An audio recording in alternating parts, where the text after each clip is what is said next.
Hello and welcome everyone. Thank you for joining us today for our HEAL Direct Services panel discussion on the 21st Century Cures Act and patient safety. Just a note, this webinar is being recorded. My name is Rachel Robitz and I am the co-chair of the HEAL Direct Services Committee. We want to take a moment before we start to express gratitude for all of you who are involved in addressing human trafficking. For today's panelists and for the founders of HEAL Trafficking who have raised human trafficking in the light of public health and have created this wonderful network. HEAL Trafficking was founded in 2013. Our network includes 35 countries and over 3,100 survivors and multidisciplinary professionals. Some participate by simply receiving emails, and others are very active in various HEAL Trafficking projects. HEAL Trafficking approaches human trafficking from a public health lens. As per the diagram here, we see ourselves as a centralized resource for the healthcare community on trafficking and as a resource on health for the anti-trafficking and public health community. We come together to bring all of these voices to elevate the issue and to do it within a base of science, evidence, and collaboration. Our public health response focus to human trafficking involves coming together to expand the evidence base and trauma-informed care response, enhance collaboration among multidisciplinary stakeholders, educate the broader anti-trafficking public health and healthcare communities, and advocate for policies and funding streams that enhance the public health response to human trafficking survivors. Our network includes leaders from public health, international health, academia, government, clinical practice, including physicians, nurses, advanced practice clinicians, public health professionals, psychologists, behavioral health professionals, social workers, as well as researchers, attorneys, and administrators. We do our work primarily through a committee structure. We have a large education and training committee that has developed resources such as the essential components for health professional human trafficking training. The protocol committee produced the HEAL Trafficking Protocol Toolkit for responding to victims of trafficking in healthcare settings. The toolkit provides guidelines for hospitals, clinics, and school-based health centers to respond to the victims or survivors that they come across and how to begin the process of prevention. HEAL Trafficking also does much work around advocacy at the state and national level, sometimes international as well. We have an active research committee that provides a lot of mentoring and collaboration on publishing articles. Our direct service committee focuses on improving the clinical care for trafficked persons by providing opportunities for service providers to connect, access support, share information, and promising practices, identify best practices, and expand the referral network. Our guiding principles include making sure that we are working to combat all forms of human trafficking, supporting trafficked persons of all genders, ages, races, ethnicities, religions, origins, cultures, and sexual orientations. We believe that trafficked persons deserve access to a full range of health care. We also approach human trafficking from a public health perspective, incorporating a socio-ecological framework and prevention strategies, and we promote survivor-centered, trauma-informed, evidence-based, practice-based approach to anti-trafficking efforts. We truly believe that we are stronger together. That is it for now in terms of a general glimpse into HEAL Trafficking. I would now like to introduce each of today's panelists. So first, we will have Abigail English, who will be giving us a background on the 21st Century Cures Act. Abigail is a lawyer, researcher, and advocate for the rights and vulnerable young people. Since 1999, she has directed the Center for Adolescent Health the Law in Chapel Hill, North Carolina. From 1976 to 1998, she was an attorney at the National Center for Youth Law in San Francisco. Her research and advocacy have focused on health insurance and public financing of care for adolescents and young adults, consent and confidentiality protections, sexual and reproductive health care, and human trafficking. She is a member of the board of directors of HEAL Trafficking and chair of the HEAL Trafficking Advocacy Committee. Next, Dr. Chetan Sarabu will be talking with us about health IT and patient safety. Dr. Sarabu is board certified in pediatrics and clinical informatics. During his fellowship at Stanford Medicine, he led the rollout of open notes for pediatric patients and has spoken at a number of national conferences on the benefits of sharing notes for clinicians, patients, and caregivers. He works as a general pediatrician at the Gardner-Packard Clinic, a federally qualified health center, and as the director of clinical informatics at a digital health startup, Doc.ai. Finally, he serves as the co-chair of the National Work Group Protecting Privacy to Promote Interoperability, or PP2PI, which examines issues of privacy and confidentiality in health information for the most vulnerable. And lastly, Dr. Jordan Greenbaum will speak with us about how we can talk with our patients about the limits of confidentiality. Dr. Greenbaum is a child abuse physician in Atlanta, Georgia. She has worked in the field of child maltreatment for over 20 years. She is the medical director of the International Center for Missing and Exploited Children and the medical director of the Institute on Healthcare and Human Trafficking at the Stephanie Blank Center for Safe and Healthy Children at Children's Healthcare of Atlanta. She co-chairs the Education and Training Committee for HEAL Trafficking, an organization for healthcare professionals. So on that note, and then we will end with question and answer. On that note, I would like to turn it over to Abigail to begin with our introduction.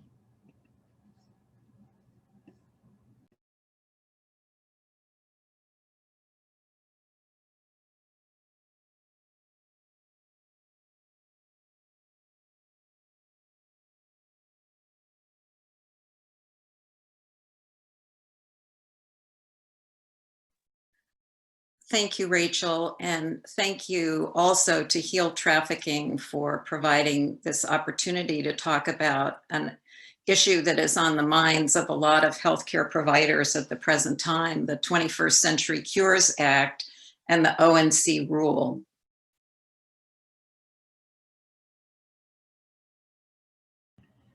Abigail, you're muted.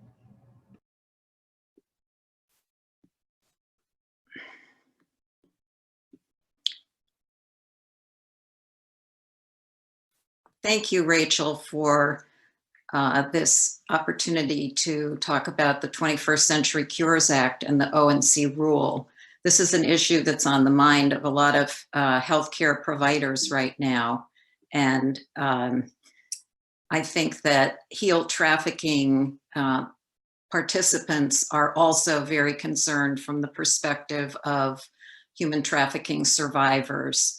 I'm going to spend just a few minutes today giving a sort of 30,000-foot view of the 21st Century Cures Act and the ONC rule, talking a little bit about the requirements for patient access to electronic health information, and particularly the ban on information blocking that's included in the ONC Cures Act rule.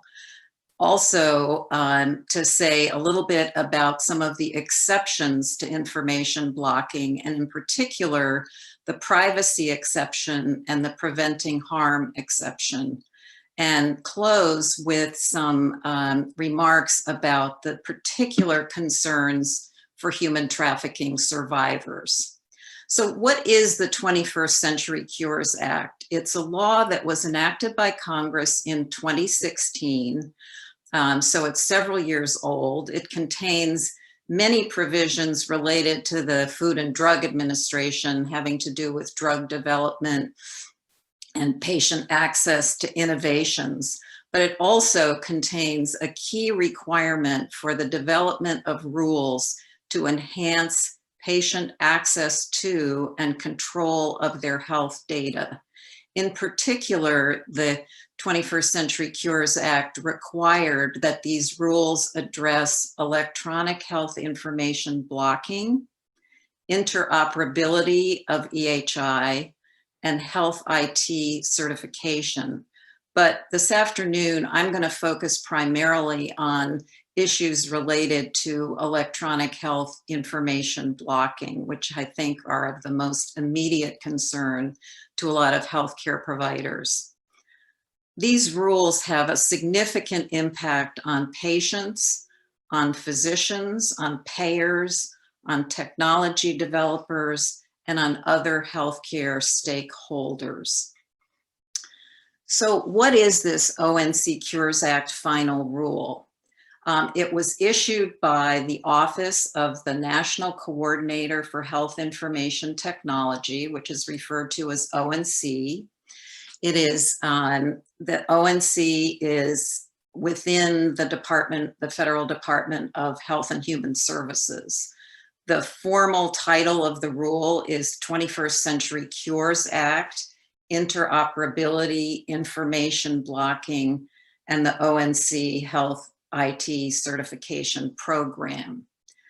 The final rule was issued on May 1st of 2020.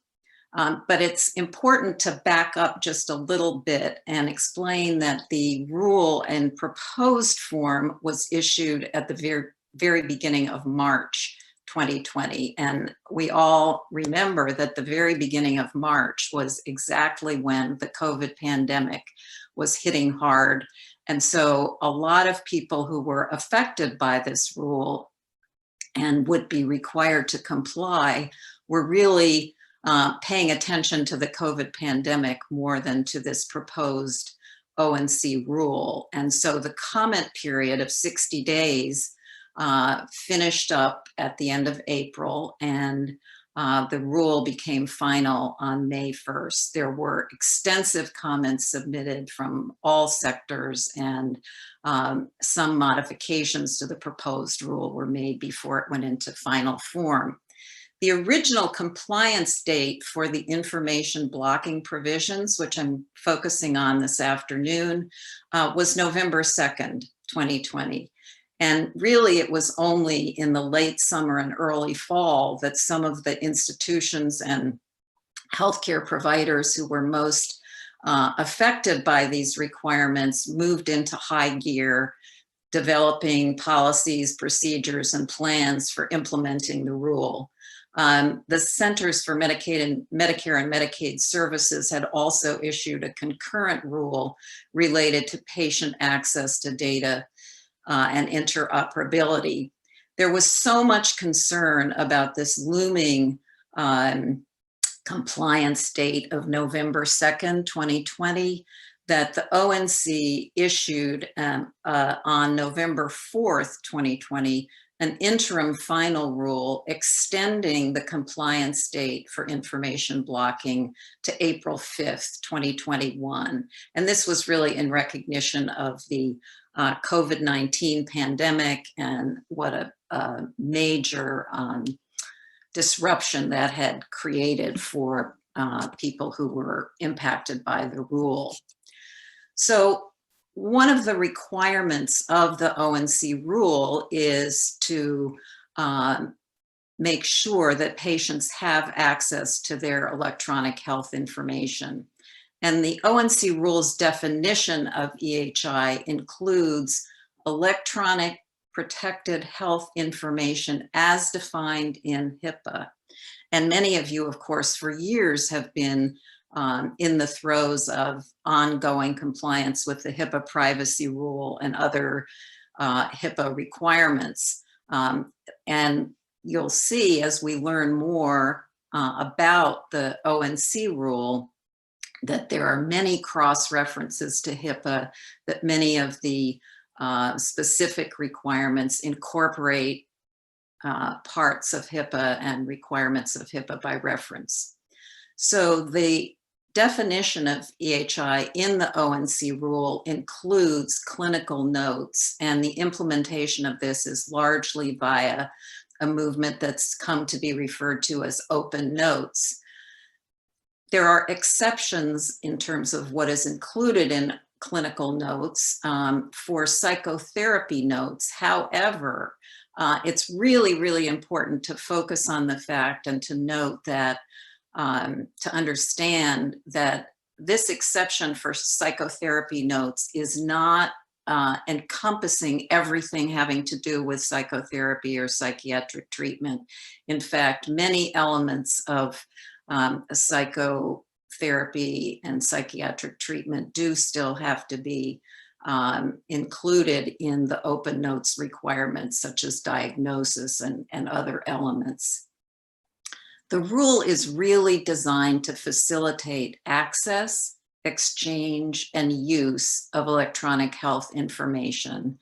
And it requires that patients must have access to their EHI. In fact, really, if you delve into the details of the rules, they have to have pretty immediate access to their EHI. And so that has been a focus of some concern and effort on the part of healthcare providers and healthcare institutions to figure out exactly what this access requirement means in terms of the immediacy that is necessary, because patients have had access to their electronic health information, or like their protected health information under the HIPAA privacy rule for some time. But this ONC rule really has strengthened and emphasized various aspects of the access requirements. Having access to EHI for patients really does have the potential to provide very important benefits for them. And so the concerns around the ONC rule are not in large measure a challenge or a disagreement with the notion that patients should have access to their own electronic health information and their own health data, but rather a recognition that there is a risk of harm when others obtain access to a patient's EHI. And this has created some major challenges, particularly for healthcare providers and healthcare institutions, about how they can facilitate access and also protect confidentiality. And I know that Chetan is going to talk a little bit about what some of the technical approaches are that may make this more feasible. So what does the Cures Act rule say and do about information blocking? Well, the major provision is that, or requirement, is that information blocking is banned. That's a shorthand for a very complicated and complex rule. Any practice that is likely to prevent, interfere with, or discourage in a significant way access to, exchange of, or use of EHI, when the entity knows that it is likely to do those things, is considered information blocking. And there are lengthy explanations both in the preamble to the rule and in the rule itself about exactly what constitutes information blocking. In addition, the rule defines 8 specific exceptions which outline activities that are not considered information blocking if they meet some very specific conditions. 3 of those exceptions, which I'm going to focus on this afternoon, are preventing harm, privacy, and infeasibility. The others, the other that are included in these 8 have to do with security, health IT performance, content and matter, fees, and licensing. But the preventing harm and privacy exceptions in particular are of great concern, both for healthcare professionals who take care of human trafficking survivors and for healthcare professionals who take care of other vulnerable populations.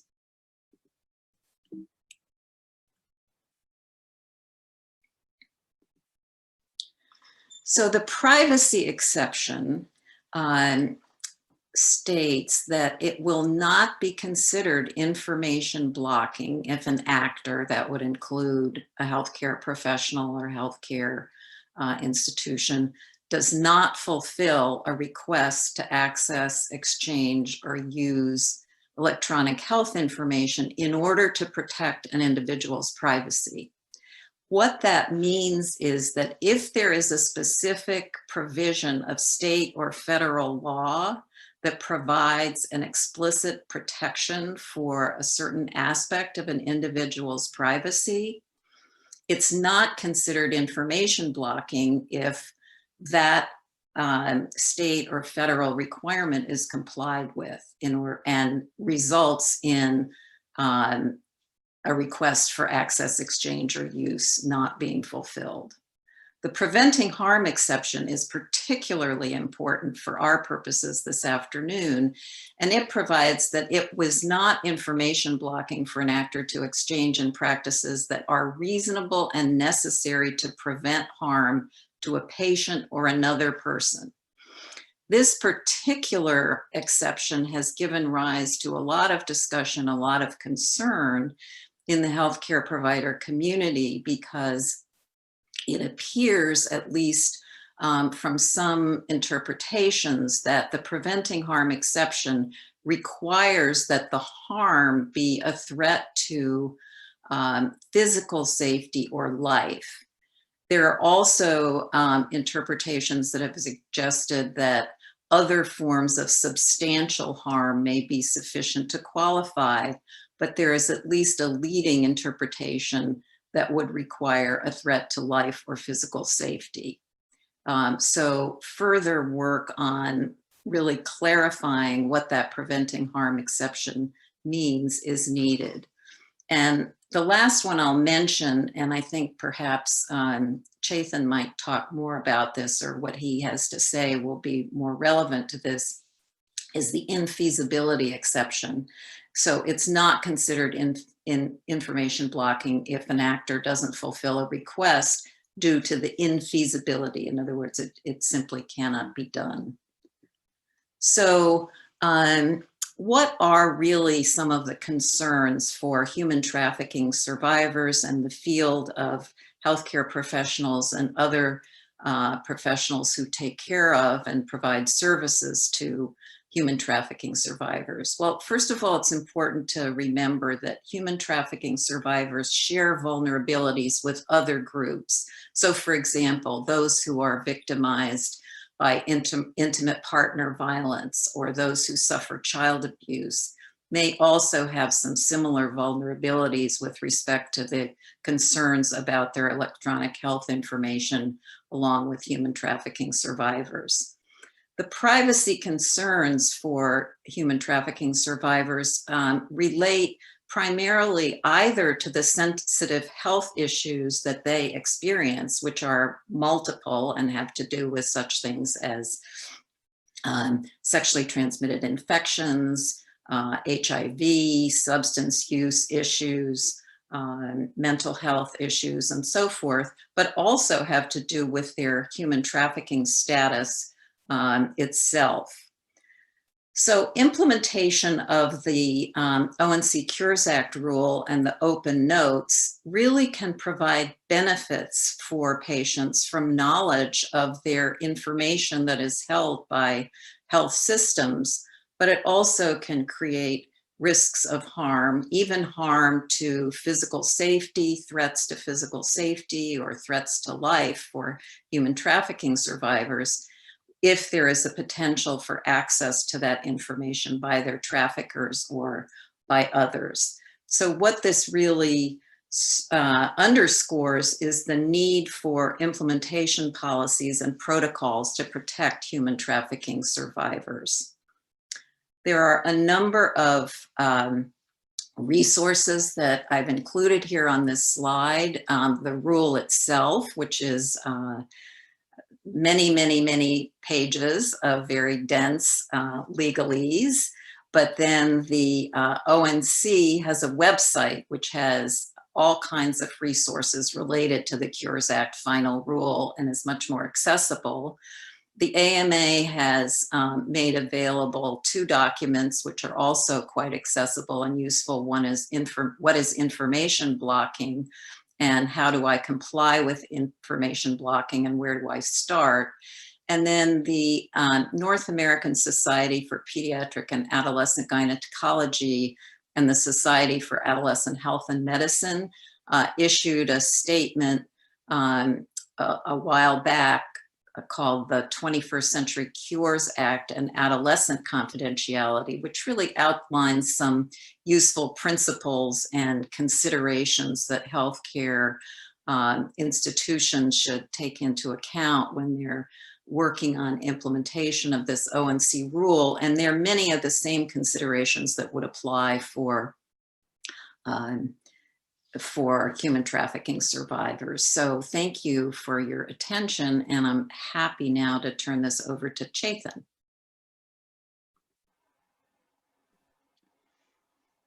Hello, everyone.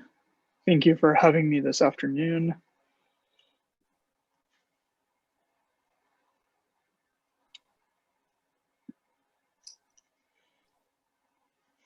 So as Abigail and Rachel have mentioned, I'm going to be talking a little bit more about the health IT components of this and delving a little bit deeper.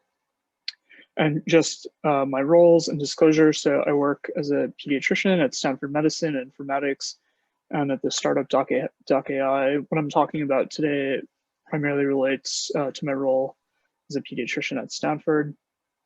And so briefly, going to first focus a little bit on patients' access to health records, really just building on what Abby had just shared, and then going deeper into the confidentiality pieces from a health IT lens, and finally talk about what solutions might be in place to better protect privacy and in turn safety of those vulnerable populations. So from a perspective of patient access to records, I think Abigail had already gone through the history of the 21st Century Cures Act and the final rule, but this has been built on decades of work in helping patients access their medical records, going back to the 70s to HIPAA in 1996, where a lot of the language was in place that said patients should have the right to access their health information, but the means of doing so has always been convoluted and cumbersome. And a lot of what's going on now with 21st Century Cures Act, Open Notes, is about that speed and ease of access. And that's where a lot of the technology components come in. And I'm just going to skip that slide, but Open Notes as an organization had spent the past 10 years really studying the risks and also benefits to patients and clinicians of sharing notes, and had identified that making notes easy to access can really help in a wide range of healthcare support management. And there's a lot of great information about this on the opennotes.org website. But what they are also starting to go more into is the areas where there's a lot more concern about confidentiality, about adolescent care, mental health care, care partners who might be accessing notes. While there are many benefits for notes being shared in these areas, there are also a number of privacy and confidentiality concerns that come up, and those in turn can lead to safety concerns. And so just to delve a little bit deeper into what that might look like, so here's an example story of a 16-year-old patient who might have a chronic condition like asthma, presenting to her pediatrician or family practitioner for a general visit. And in this visit, there might be information that is discussed about her asthma that she and her parents or guardians know about and then all have electronic access to. However, there might be information about reproductive health, potentially testing around STIs, medication that gets prescribed, and that data should not be shared with their parents. There are obviously many different state laws that govern how this has to happen in different states. But from a health IT perspective, that core challenge is how do you separate out the sensitive data from the non-sensitive data, and who does it go to? And from the human trafficking perspective, I know there are new ICD-10 codes that indicate some of this in the healthcare record. There are also obviously could be indicated through free text. And so in terms of thinking about what are all the different sources of health data in the electronic health record, one useful organization or one thing to look at is the US CDI, or the US Core Data for Interoperability. And this is actually the specific narrow set of electronic health information that needs to be exchanged as per the 21st Century Cures Act, starting in April 5th, 2021. However, as the Act goes into its final phases near 2022, 2023, the scope of what information needs to be shared does expand. And part of what needs, part of the challenge here is figuring out which of these areas may have sensitive data. And it could really be across the board. In registration and demographic data, you might see information about sexual orientation that is sensitive, a consent to treat for a sensitive procedure that might be related to trafficking might be in the registration section. There's patient level data, there's episode level data. And so all of this exists in different EHRs in different fashions. And so trying to identify what should be sensitive is a big challenge. This just highlights some of the different data types in terms of the coding systems that might be used. And when you see structured or unstructured, that means unstructured would be like a note where it's just text and a computer can't easily process that, versus structured where there's a clear data field that shows that. In addition to the different types of data that are in the system, you also have to consider where that data goes. So there are electronic health records, there are patient portals that connect to that, then there are health information exchanges or networks across states, across regions. Then there are mobile health apps, which are not covered under HIPAA. And then there's all these ancillary systems and services like a lab, a pharmacy, payer systems. And I just highlighted patient portal because I think this is one of the places that potentially has one of the greater opportunities for an abuser in a trafficking situation, for a person who is trafficking someone, if they pose as a parent or guardian and gets proxy access to that child or adult's data, that's one of the weaker links in where information could be revealed. So there's many different places, but there are also certain areas that might be potentially higher risk when in the context of considering trafficking. And this is just a flow diagram showing the complexity of that information and where this might flow to. This is in the case of an adolescent visit with the reproductive health labs that I indicated earlier. And so each of those slides could be a huge discussion on its own, but I just wanted to give you that overview of how to start to think about the components of health information in EHRs and other health systems. And finally, really getting to how do we protect privacy?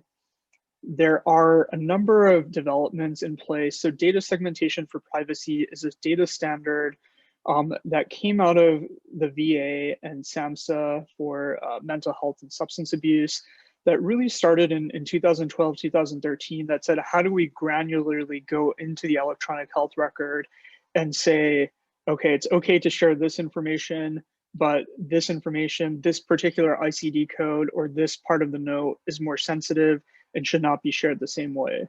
So this started as a pilot and has had some success, but in a very narrow sense. In addition to data segmentation for privacy, there's also been consent to share, which is an open source tool, also from SAMHSA, and these are both supported by the ONC in order to try to build more privacy into health records. And consent to share is really about how do you electronically gather that data around who actually has the right to see information and where it can be shared to. And so those are some of the existing technologies that are in place, but they're largely in pilot sites. They're not broadly used right now. And so there is more work going on from a number of different organizations and different work groups, one of which is really trying to create a list of sensitive terminologies, being able to say, okay, look at all the ICD codes. How do we across the board identify things that are sensitive, things that are related to trafficking, to reproductive health, to substance abuse, and then to integrate that together into a knowledge base that can be shared. And there's something called the Value Set Authority Center through the National Library of Medicine, which is a way to group these together. And where we might be able to go in the future, this is not what we can do today, but what we might be able to do in the future is if we have that list of sensitive content, we might be able to say if a provider wrote a visit note that said, indicated in free text that there might be concern around trafficking, or maybe there's an ICD-10 code indicating trafficking. There might be the ability in the near future to be able to have a natural language processing tool that can go through the note and flag that and say there's sensitive content here. In terms of what would happen next, that would still be up to organizations. There's a lot of uncertainties around, you know, how you might hide that. Maybe there's a way to block certain notes, but part of what this could do is for getting to that infeasibility exception that Abigail had talked about. For most organizations right now, when they're sharing their notes, they don't have an easy way to say, okay, this 10% of notes is more sensitive, and so it's really all or nothing. And what we're hoping for is that with the advancements that are being worked on, we might be able to use health IT tools to be able to better filter, to better flag and hide more sensitive information. But there are many barriers for these privacy measures to become adopted. There's really no financial or regulatory stimulus to do this at the moment. That being said, there is increasing regulation that seems to be on the horizon for this. And there's just a lot of challenges in defining the standard terminologies and how to actually implement it in the real world. And this is actually some of the work that I'm involved with, co-chairing. It's a work group called Protecting Privacy to Promote Interoperability. That's a coalition of folks from many different organizations, including ONC, HIMSS, the American Academy of Pediatrics, and many others in trying to help advance these privacy measures to be able to protect the privacy and then safety of those that are most vulnerable as healthcare information flows more readily. So with that, just want to thank you, and then also turn it over to Jordan, who's going to be talking more about the limits of privacy and confidentiality. Hey there, thank you so much. I really enjoyed those first two presentations. I learned a lot. So in this last part, this can be very practical.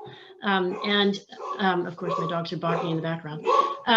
What I'd like to do is talk about how healthcare providers might address the issue of sensitive information and how it's documented in the electronic health record. How do you talk to your patients about that, and how do you deal with that? There's a national work group that has been working on this very issue, specifically related to human trafficking. It started out as looking at human trafficking ICD codes, but then gradually got much bigger, looking at sensitive issues beyond trafficking, but with other areas of medicine that are very sensitive. And we came up with some recommendations. But before I go into those, I just want to make sure I emphasize that these recommendations for individual healthcare providers have to be seen in a context where there is healthcare organization support for this. We can't expect healthcare providers to do this without any support. And that means we need to have protocols and guidelines in place telling us how to do this documentation and how to handle cases of suspected trafficking. And we need to have adequate time to be able to speak with our patients and counsel about documentation so they can make educated decisions about what they want. Having said that, I think it's really important that healthcare providers, that we are aware of what our own facility does to protect information. So we need to know, is there possibilities of sensitive notes that information doesn't make it to the patient portal? Is there a break the glass mechanism? How is it that our organization protects electronic health information, and who has access? Besides the immediate medical team, who else has access? Billing, payers, legal people who subpoena it, et cetera. So we need to be aware of that, so we can pass on that information. And I think that the bottom line to me, with all the work we've been doing and everything that I know so far, is to date, right now, not in the future, but right now, we cannot, as healthcare providers, absolutely guarantee that a patient's information in their electronic health record will not be shared with people outside the immediate care team, with other people external in billing or insurance companies, et cetera, and that the patient needs to know that. And so that we need to be able to tell them something about how information is generated and handled and shared. Now, I'm not saying you have to have a 20-minute legal conversation with your 10-year-old patient about how electronic health information works, but you need to be able to aware of it yourself and be able to decide, with this patient in this situation, I need to share this information because at their developmental level, their emotional condition, they can handle this, and we should talk about it. So let's look a little bit more at the decisions that we have to make as healthcare providers. We want to make sure that we document information that is critical to safety and health and ensures ongoing continuity of care, and ensures the safety of everybody in the clinic situation or the hospital situation. At the same time, we have to weigh those benefits with the patient's desires and preferences about sharing and their real concerns about safety, confidentiality, stigmatization, bias, etc. And we also, the third component is that we have to obey legal and other policies that require us to do certain things, like the Cures Act, for example. So we have to weigh all of these things. And so what I'd like to do is sort of show a script, take us through what might happen with a patient. And so you can sort of see how you might go about doing this. So let's say that you are a healthcare provider and you're seeing in your clinic a lucid adult or a child, and you are suspecting that perhaps, that you don't know, this patient may have some trafficking issues or some other sensitive information. So before starting to get all of that history and dive into the social history and all things that might sort of bring up these issues that are sensitive, we want to prepare them. So you might say something along the lines of, when I treat my patients, I usually record most of the things that we talk about in our records. Every patient has a record, and every time you see a doctor or a nurse, they summarize what we talk about, what they find, the plan for the next future. And then the next doctor can see that in the future, so they can go back to it, know what to follow. And I usually share a lot of information in that. I cannot guarantee that other people outside our health team, the doctors and the nurses who will be caring for you, I cannot absolutely guarantee that other people will not see this information. Our clinic does major efforts to keep things confidential, but I can't absolutely guarantee that. So you just need to know that. Do you have any questions about that? And then they can ask questions. And this way I've been completely transparent, because I know, and we all know, I'm preaching the choir here, that trafficked persons often have very real concerns about confidentiality breaches when they seek healthcare. And so we need to be absolutely upfront. And this is a transparent approach, and that builds trust and it shows respect. And then perhaps the patient will say, I know this nurse or this doc is going to be real with me. I'll come back and I'll engage with them. So anyway, we say, do you have any questions? And then they can say yes or no.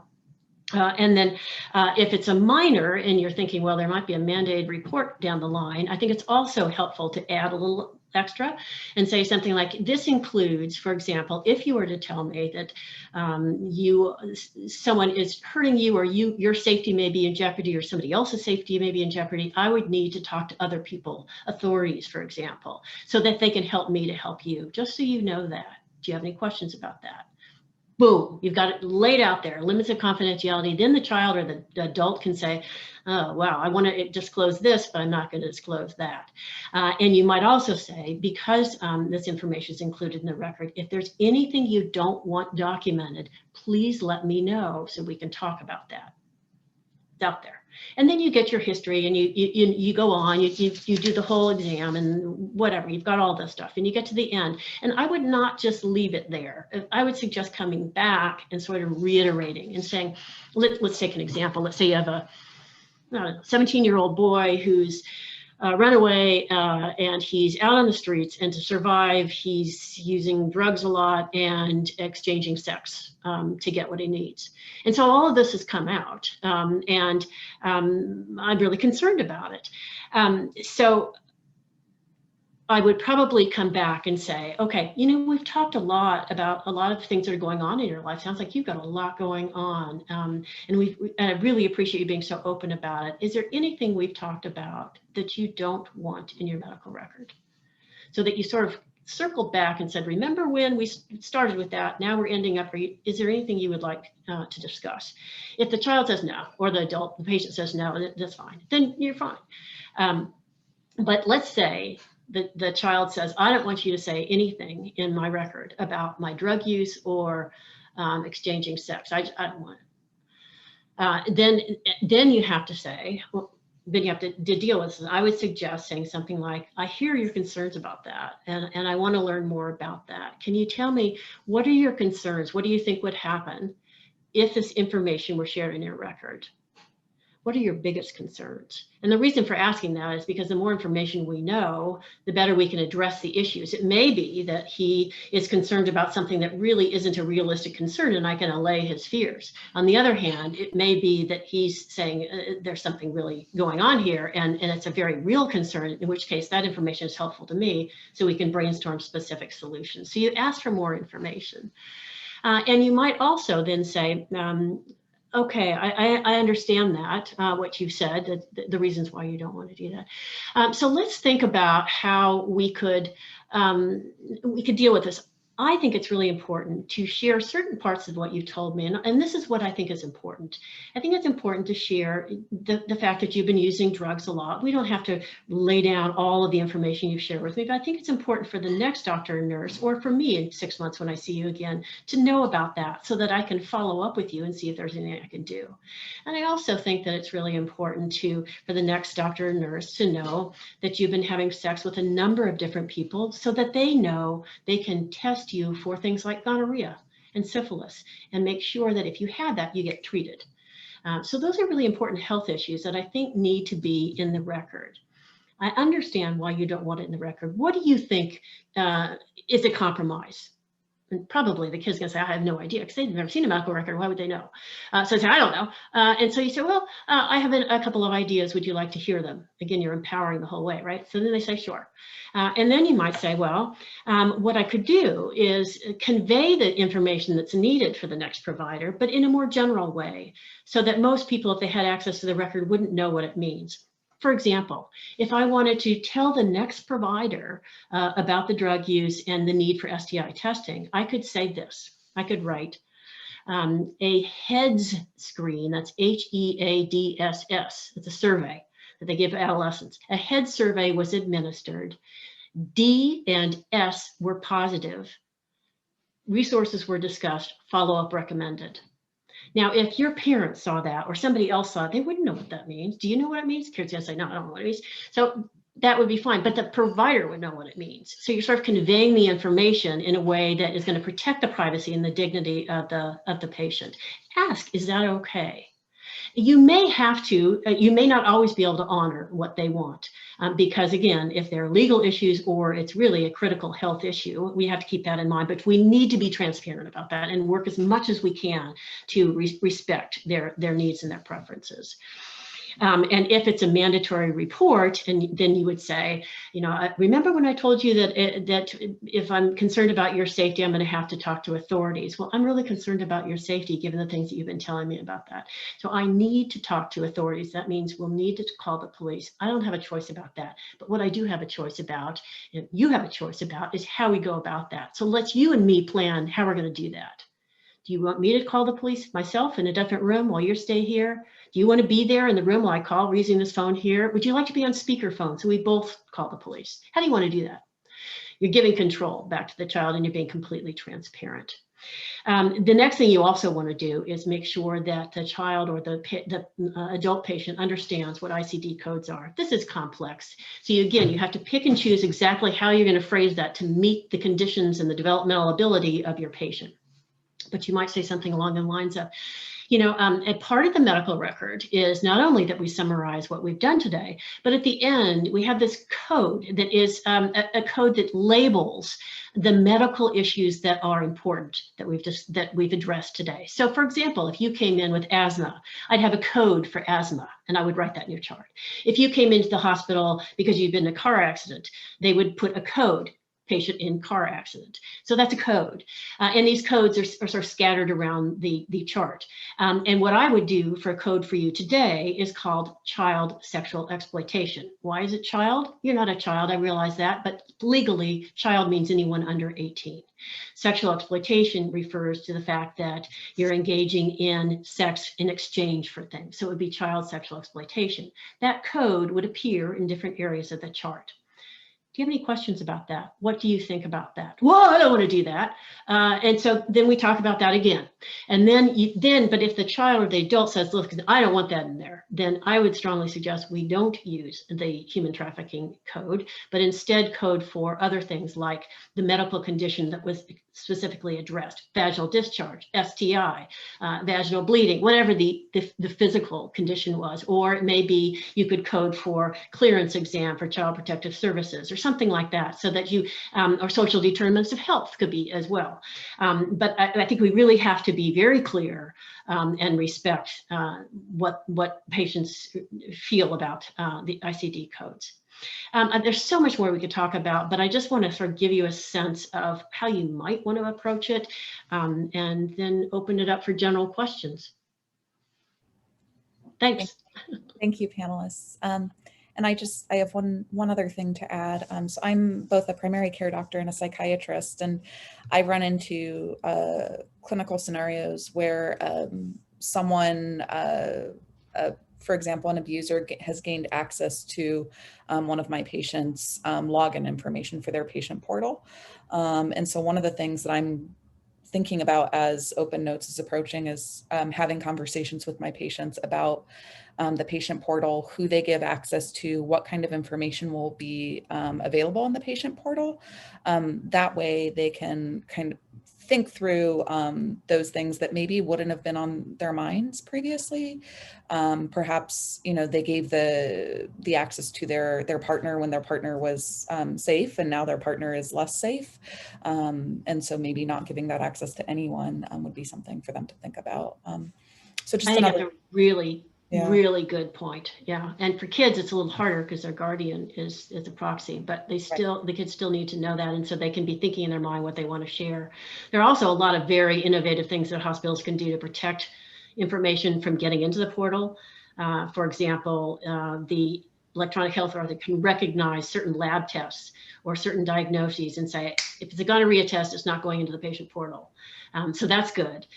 You can also have sensitive notes that are not, the information in the sensitive note is not transferred to the patient portal. So there are certain things we can do, although again, no guarantees that something is not going to wiggle in there. Right. Yeah, no, absolutely. Oh, go ahead. I was just going to say on that note, one of the kind of innovations we had talked about, this was at Stanford along with the EHR vendor. This was just an idea, but in a situation where a teen or someone who feels that the proxy access is compromised, or they no longer feel safe with the proxy accessing it, we had talked about the idea of sort of a SOS deactivate button, where that patient themselves can press a button that actually deactivates any one's themselves and their proxies access to the patient portal, and sends a message to their provider that they might be in a potentially dangerous situation.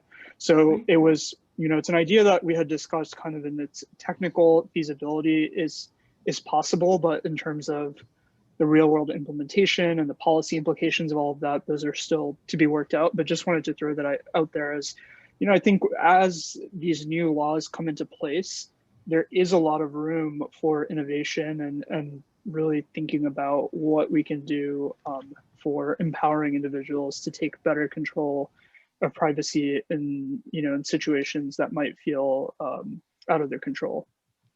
Yes. And I think that's particularly important for human trafficking survivors, because the person they may be most concerned about having access to their portal information might be their trafficker, and that trafficker might not be officially their proxy, but might have used coercion or pressure to obtain the information that would give access to the portal. And so to have some sort of an SOS button or some kind of emergency mechanism that could potentially be within the control of the trafficked individual seems like a really appealing option. Implementation challenges, of course, and feasibility and all of the rest, but that does seem like an important consideration. I will say we have a comment in the chat from Lana, and I agree with this wholeheartedly, that As an advocate who works with survivors, please note that much of the time survivors are not freely giving their passwords to their abusers. It's greatly coerced, so best to safety plan around alternatives. I would agree with that 100%. That's why I think it's so important to have robust methods of blocking things that can get into the patient portal. Doesn't mean that healthcare providers who are reading the chart can't see it. So there's still that issue, but you can do a lot to prevent it from jumping over into the portal. Because you're right, if you're coerced to opening your portal, it's very right. Yeah, definitely a lot of possibility there, but it's also kind of, you know, what you can block from going to the portal is also running up against all of the information blocking rules that Yeah. Abigail had highlighted. And just to one more thought on this note of the proxy, for most adolescent patients, the way the proxy access is granted is for in-person verification, where a parent or guardian comes with a child in person to a clinic where there's a front desk person who verifies the identity of the parent and the child, and that's usually how proxy access is maintained.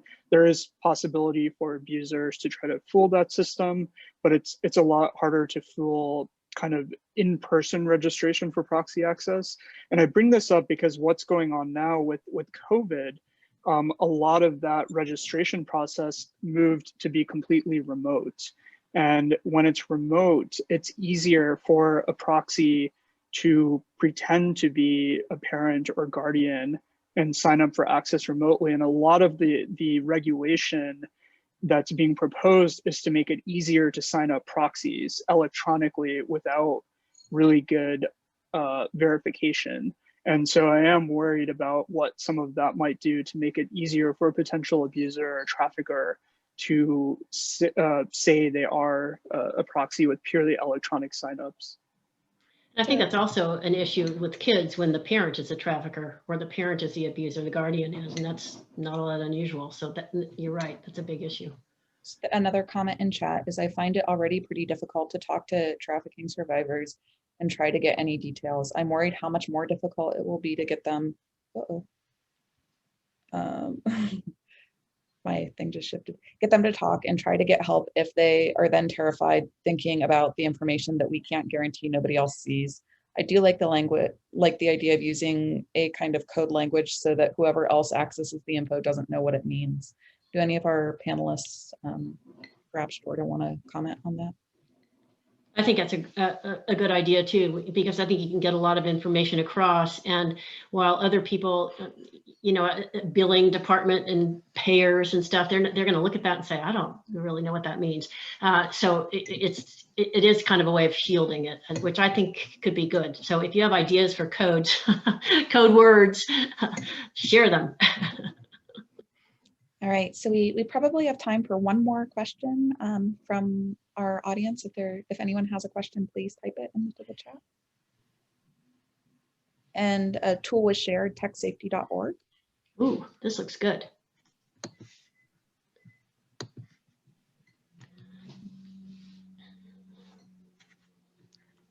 All right, so I am not seeing any questions, so we will go ahead and conclude. Oh, will the resources be shared? Yes, if you're referring to the resources that were listed on my final slide, this recording of this webinar will be shared on the HEAL listserv in a reasonably short time. And so that list of resources will be available that way. And if you're on a computer where you can save the chat, you can also save the chat, and any resources that were listed in the chat will be available to you that way. The PowerPoint slides will be available in the webinar recording. So you will be able to access them in that way. So thank you to our audience for coming and learning with us about this important topic. And thank you to all of our panelists. If you are not already on the HEAL Trafficking listserv, please consider signing up for the listserv and stay tuned for what comes next from HEAL Trafficking and the Direct Service Committee. Thank you all.